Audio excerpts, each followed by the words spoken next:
Guys अभी एक ही महीना बचा है आपके MST CET की एग्ज़ाम को। मुझे लगता है कि आई थिंक 16 to 13 अप्रैल तक आपकी CET के एग्ज़ाम होंगे। तो गाइस इस एक महीने में आपको MST CET की प्रिपरेशन किस प्रकार से करनी चाहिए यह मैं आपको इस वीडियो में अब बताऊंगा। तो गाइस चलो तो फिर इस वीडियो को शुरू करते हैं। और गाइस वीडियो शुरू होने से पहले एक बात बताता हूँ, टेंशन मत लेना। आप यह क्या कहते हैं उसे, यह मत रखो कि हाँ मैं CET की एग्ज़ाम होने के बाद ही चिकन खाऊंगा, ऐसा करूंगा वैसा करूंगा। ऐसा कुछ भी नहीं करना गाइस, क्योंकि इससे क्या होता है आपको आप अपनी मनपसंद की चीज़ें जैसे कुछ खाना हो गया, जैसे कुछ करना हो गया, वो नहीं करते और आपका मन इधर उधर भटकने लगता है। तो ऐसा कुछ नहीं करना, बस मन को रिलैक्स करके यानी किसी की चिंता मत करके आपको सिर्फ क्वेश्चन सॉल्व करने। आपको यह मन में नहीं रखना है कि इतना है मुझे और इतना करना पड़ेगा गाइस, बट इसको एक फील करो कि हाँ मेरे से हो जाएगा, जितना होगा उतना ही मैं करूँगा। और गाइस एक और बात बताता हूँ, मैंने आगे कहा है कि वीडियो में एक दिन में 2 चैप्टर नहीं हुए तो चलेगा, लेकिन टेंशन मत लेना। एक दिन में एक चैप्टर हुआ तो भी चलेगा गाइस, अगले दिन कर लेना, बट टेंशन मत लेना गाइस, क्योंकि ज़्यादातर क्या होता है लोगों का टेंशन में ही वो लोग कुछ नहीं करते। गाइज आगे आपको बहुत टेंशन आने वाला है। आप इंजीनियरिंग लाइफ में या आगे MBBS या अदर किसी लाइफ में जाने वाले हो, तो वहाँ पर MST CET या JEE के ऊपर के भी कुछ लाइफ है। यानी आपको लगता होगा कि MST CET हो गई और JEE हो गई या NEET हो गई तो ख़त्म, कहानी ख़त्म, लेकिन ऐसा नहीं होता है गाइज। आगे भी बहुत सारी प्रॉब्लम्स आती है, तो हर समय खुश रहना ही आपको आना चाहिए। यानी आपको हर समय खुश रहना पड़ेगा।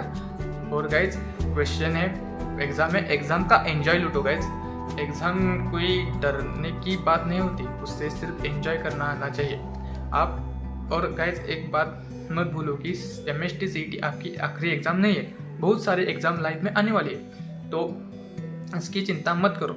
आप सिर्फ मन से पढ़ाई करो, आपका बहुत अच्छा कुछ हो ही जाएगा। गाइज अब हम वीडियो को शुरू करते हैं। So hello guys, I am Vishant Sota, welcome to our new YouTube channel engineering life. So guys अभी मैंने आपको बताया कि MST CET के एग्ज़ाम को सिर्फ एक महीना बचा है, और इस एक महीने में आपको किस प्रकार से MST CET की प्रिपरेशन करनी चाहिए यह मैं आपको इस वीडियो में बताऊँगा। तो गाइज यहाँ पर देखो, अब मैं इस वीडियो को शुरू करता हूँ। तो गाइज हमारा पहला ही पॉइंट है, हमें इस सब्जेक्ट का स्टडी किस प्रकार से करना चाहिए। यानी हमें फिजिक्स, केमिस्ट्री, मैथ्स और बायो इनका स्टडी किस प्रकार से करना चाहिए यह मैं आपको बताऊंगा। तो गाइज यहाँ पर देखो, यहाँ पर आपको क्या करना है, इस एक महीने में सिर्फ PYQ के क्वेश्चन सॉल्व करने।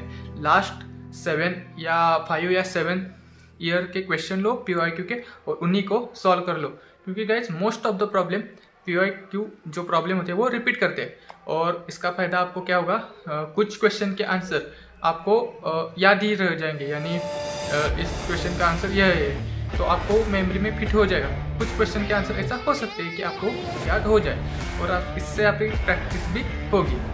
तो गैस इस एक महीने में आपको क्या करना है, PYQ ही क्वेश्चन सॉल्व करने हैं। और गैस किस प्रकार से करने हैं अब मैं आपको बताता हूँ। तो गैस यहाँ पर आप क्या करो, पहले एक टॉपिक लो। यानी पहले आपने केमिस्ट्री लिया है, समझो केमिस्ट्री का एक टॉपिक लो। जैसे आपने सॉलिड स्टेट लिया, सॉलिड स्टेट के कुछ पॉइंट पढ़ो, यानी इतने पॉइंट पढ़ो और इतने पर क्वेश्चन सॉल्व करो। उसके बाद अगला पॉइंट लो, उसके अगले क्वेश्चन। इस प्रकार से आपको स्टडी करना चाहिए। इसका फायदा क्या होगा, आपको कंसेप्ट भी आसानी से याद हो जाएगी और आप क्वेश्चन भी आसानी से सॉल्व कर सकते हैं। तो इस प्रकार से आपको स्टडी करना चाहिए। यानी एक टॉपिक लेना चाहिए, उस टॉपिक का थोड़ा पार्ट पढ़ना है और उसके क्वेश्चन सॉल्व करने हैं। उसके बाद उसके आगे का पार्ट और उसके क्वेश्चन। इस प्रकार से आपको एक दिन एक तो टॉपिक खत्म करना ही पड़ेगा, क्योंकि गाइज मुझे लगता है आपके मैथ्स के आई थिंक मैथ्स के 16, फिजिक्स के 11 के 8 है और आई थिंक 12 के 16, तो आई थिंक 24 चैप्टर। और यहाँ पर देखो केमिस्ट्री में भी इस तरीके से हो सकता है। यानी आपके टोटल चैप्टर हो जाएंगे आई थिंक 50 to 60 हो जाएंगे और आपके पास 30 दिन बचे। तो गाइज यहाँ पर एक दिन में 2 चैप्टर आपको किस प्रकार हालात में ख़त्म करने हैं। यानी आपको हर एक दिन में 2 चैप्टर ख़त्म करने हैं।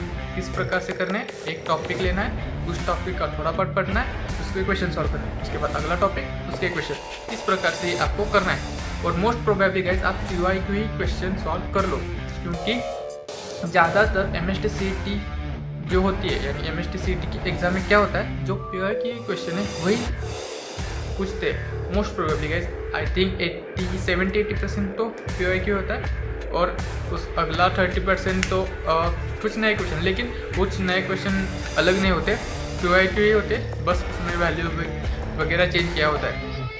तो गाइज यही होता है शायद मोस्ट प्रोबेबली। गाइज मैंने भी इसी प्रकार से स्टडी की थी, और गाइज मैंने फिजिक्स के लिए इस प्रकार से स्टडी नहीं की थी, इसलिए मेरे फिजिक्स में थोड़े कम मार्क्स आए। तो आप यह गलती मत करो, मैंने फिजिक्स के लिए सिर्फ थ्योरी रटी थी और PYQ के क्वेश्चन सॉल्व नहीं किए थे। इसका जो क्या कहते हैं, इसका जो नुकसान है वो मुझे भुगतना पड़ा।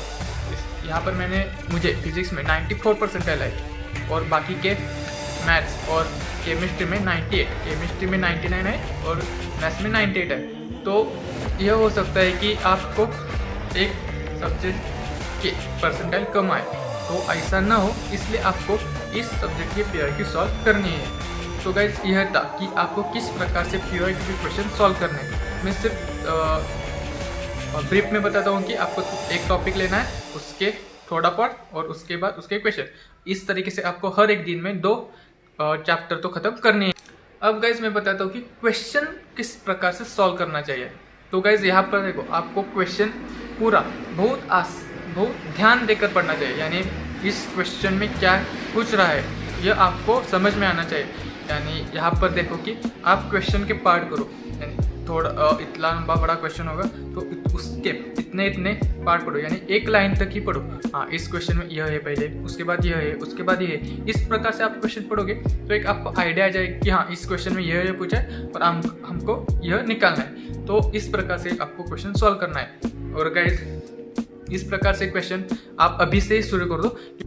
इस प्रकार से पढ़ने से आपको फायदा क्या हो सकता है, आपको क्वेश्चन में गिवन क्या है ये पता चल जाएगा। हाँ, इस क्वेश्चन में यह है गिवन है, तो आप हमको निकालना क्या है, यह निकालना है। और इससे क्या होगा, आप गिवन लिखेंगे और क्या निकालना है यह लिखेंगे, यानी आपके माइंड में हो जाएगा।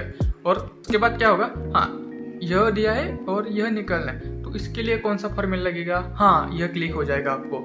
यानी आपने एक PYQ के क्वेश्चन सॉल्व किए, थ्योरी थोड़ी रटी है, तो इसकी मदद से और आप क्वेश्चन के पार्ट करके उसको पढ़ोगे तो इसके मदद से आपको बहुत सारे क्वेश्चन आपसे सॉल्व हो सकते हैं। तो गाइज यह थी मेरी 1 महीने की स्ट्रेटजी, यानी आपको इस 1 महीने में किस प्रकार से MST-CET का स्टडी करना चाहिए यह मैंने आपको बता दिया। तो आप इसी को इम्प्लीमेंट कर दीजिए। और गाइज एक और बात बताता हूँ, टेंशन मत लेना।